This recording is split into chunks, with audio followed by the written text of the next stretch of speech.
Hello everyone, ito yung aking na-graph na may bulaklak na siya. Oh, ayan. May buds na po.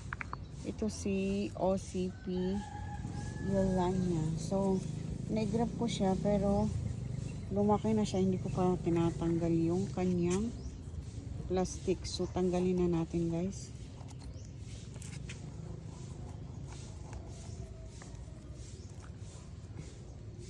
Para naman maka widespread na siya kasi nakabalot pa siya ng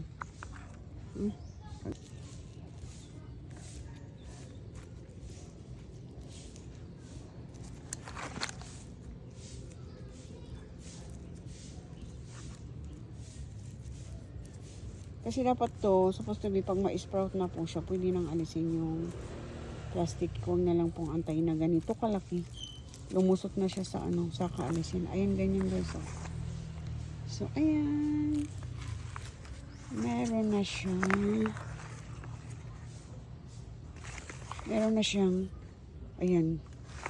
Meron na po siyang buds. So, ready to bloom na siya. So, ayan. Thank you guys for watching.